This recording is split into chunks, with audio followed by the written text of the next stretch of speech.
Hi everyone, it's Carol from Crinkled Path Journals, and I'm back for another Memory Keeping with Me episode in my Altered Cookbook Junk Journal. Will you come along with me?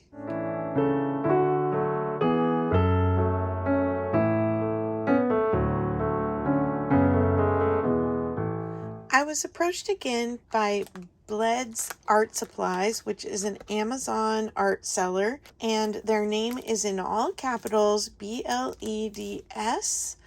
and they offered me another 6x6 pack, which you may have seen my other page that I did. This is honey flower, and I was able to choose from a collection, and they have a lot of marbled papers, painted backgrounds, and some prints. And so I'll link their description below. But I wanted this honey flower, number one, because I loved all the little floral prints that I think I can use going into spring. But most importantly, I really wanted the one with the lemons and the flowers and the bees, because for my memory keeping page today, I wanted to talk a little bit about my view from my room growing up. So I'm going to keep this page out. I'll go ahead and finish flipping through these so you can see them. This would make a great pack for a bee journal. Some honeycomb.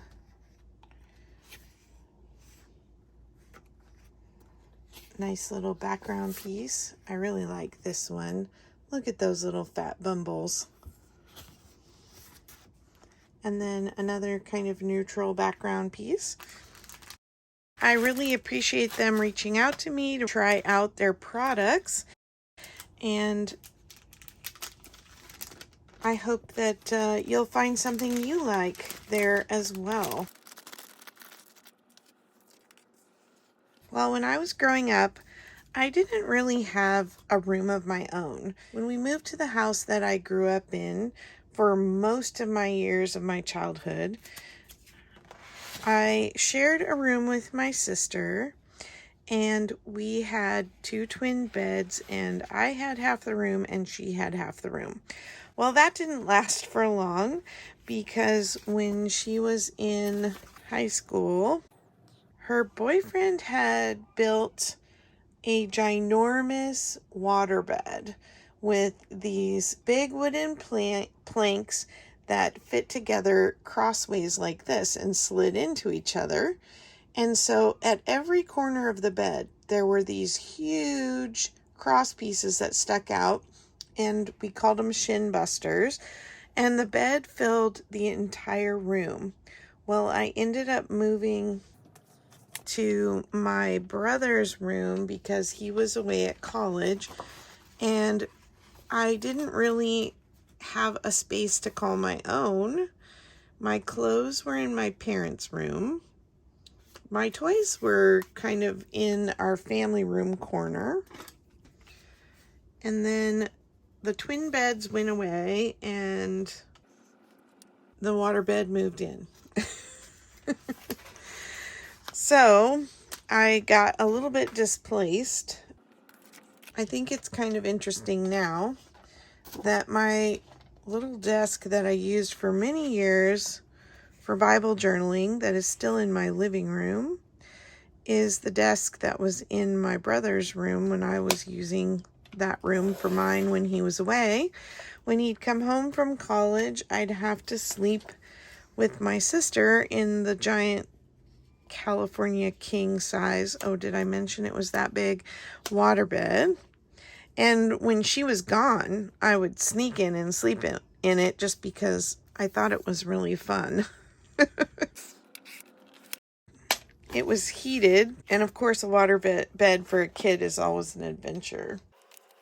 But no matter which room I was sleeping in, and eventually once my sister and brother got married, I got the bigger bedroom where the waterbed had been and had my own space.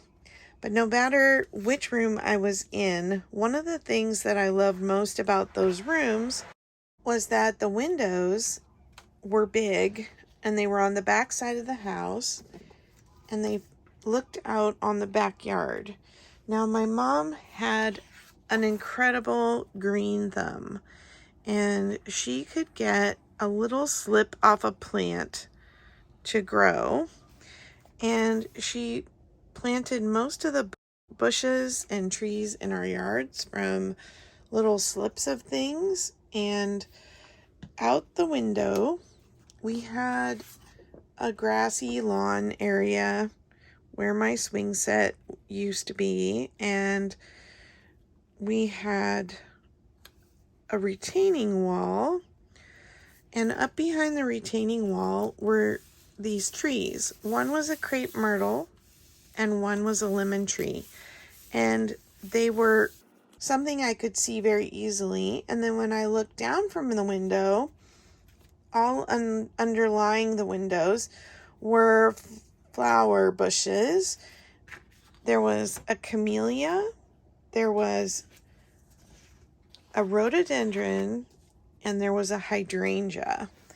And I just wanted to kind of document those things that I remember being so beautiful and just really loving to be in my room and be able to see out the window.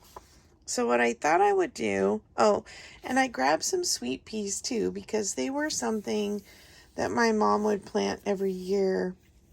And the place where the plants were down in a cooler spot in the yard, a shaded, didn't get a lot of direct sun. And so things that couldn't take the heat did better there, and she would plant sweet peas every year. So I have this too. I thought I would take a piece of this watercolor paper and I would make a little window, and I'm not sure exactly how I'm going to do that, but we'll figure it out together. I love these books. They're the Time Life Encyclopedia of Gardening, and they have dozens of different titles. And I have spent many an evening in front of the TV cutting out the pictures from these books, because they have these drawn little squares, and sometimes you have to pick between which side you're gonna cut from because they are back to back. I'm actually glad I still have some full books, because it was really easy to look up the specific plants that I wanted in these books versus digging through my pile of cut things that I've organized by color. For collage, I usually don't care which kind of plant it is. I just am looking for a particular color, in which case I love that I have a lot pre-cut out. But for today's page, I wanted to be specific, and I ended up having to pull 2 books to find them. For some reason, the camellias were not in this bush one, and so I had to find them in the landscaping book. So I'm going to look up the plants that I want to find to put in my pictures today and cut them out real quick. I will spare you and speed this up for this part.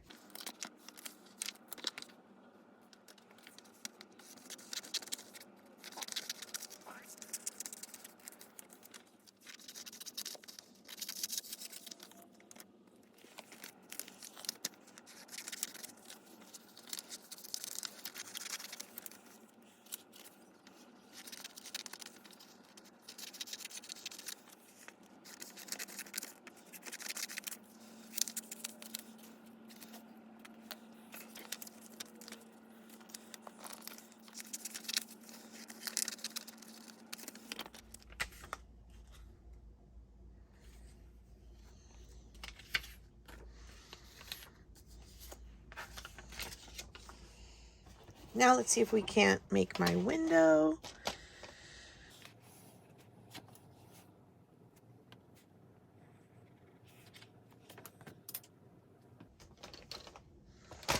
I was able to find the right colors for these plants by going back and forth between the bush book and or shrub book and the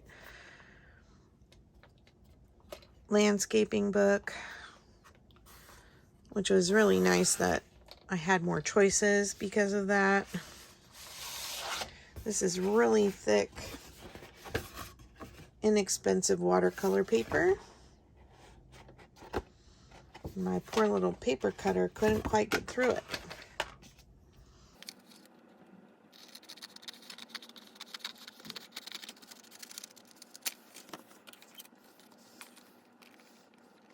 Which I'm hoping I can get this to work, because I wanted to cut out some panes out of the window.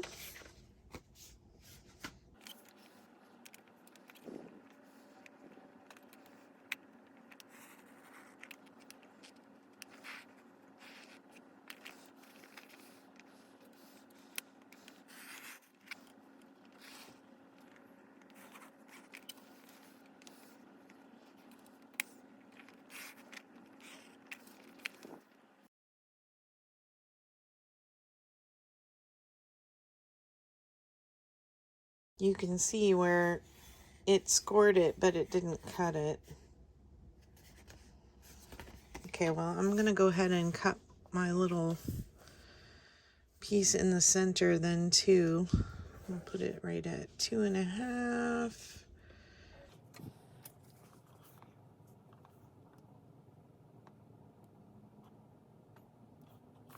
About there.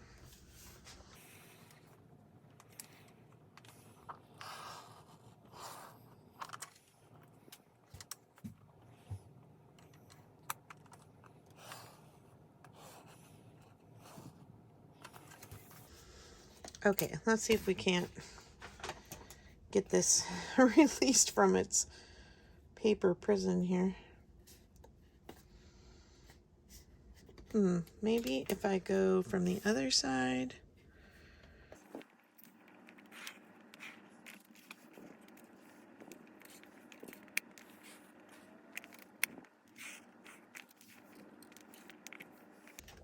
I'm just trying to avoid cutting all the way through so that I leave the frame.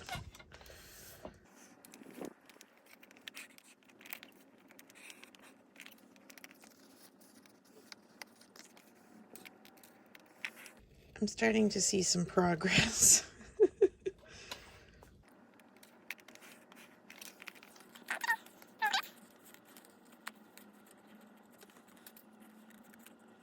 Okay, note to self, this would have been easier with something a little thinner.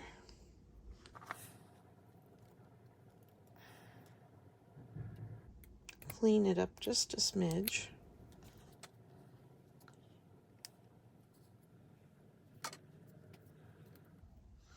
This was my only casualty. This part down here did not, whoops, sorry, did not stay connected. But that's okay. I think once I glue it on the page, if I can manage to not rip it further, you won't be able to really see that.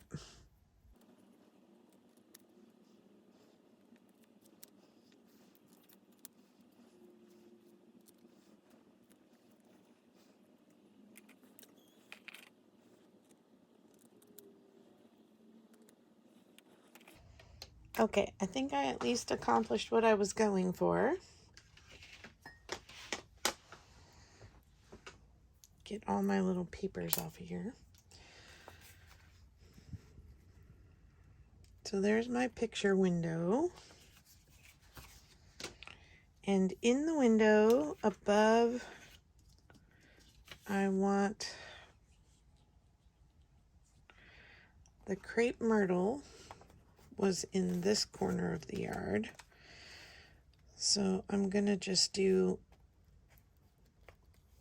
mainly just want the bush. It was a big tree, actually. I know they're shrubs, but they get quite big. And I'm gonna go ahead and save the little, these little descriptions. It's very tiny, so hopefully I don't lose it. Okay, and then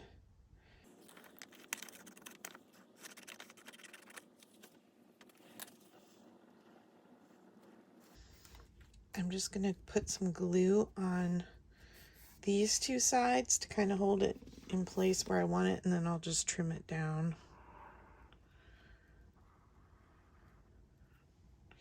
And add more glue once I get the other.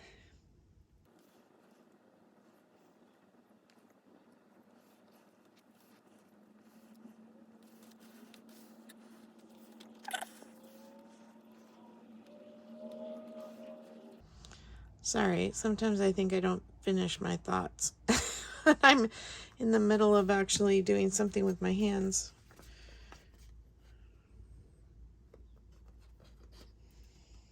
Okay, now I'm going to trim this excess off.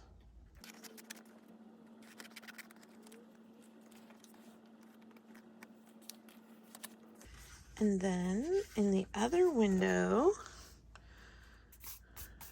I want my lemon tree. Let's see, make sure my bees are going the right direction.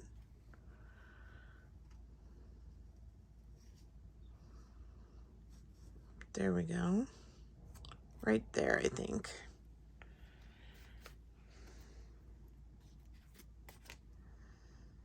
Now I can go all the way around because I don't have to worry about it if it overlaps a little. This paper is kind of between copy paper and cardstock weight. It's really easy to work with. Let's see, where was I? About there.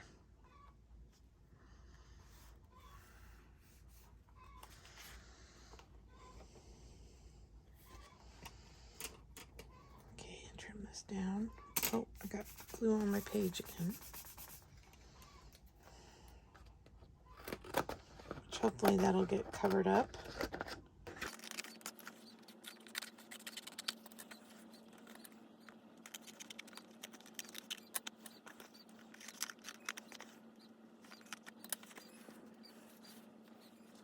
And then I'm going to, let's see, maybe I'll just tuck this under and leave a little edge.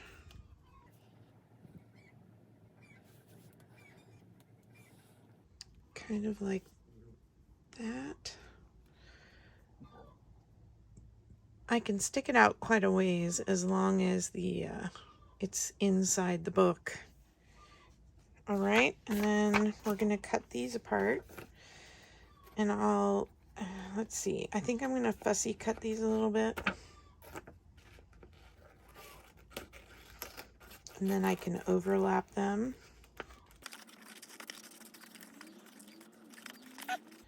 Little white border around the edge. Okay, and so then I've got my camellia.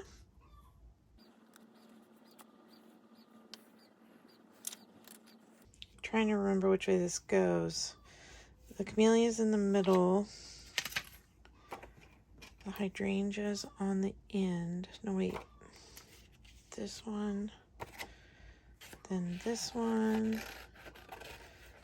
Goodness, I have, we sold the house when my mom passed away. September of 2021. And those bushes were a big selling point to the house, I hope. Her beautiful yard, I hope they've maintained it. But I'll never know. Okay, got our hydrangea.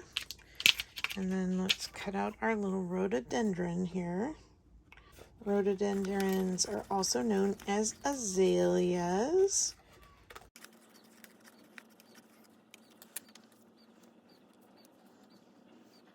I like that. Maybe we can bring this one down a little bit. I kind of want them all touching so they don't feel like they're floating.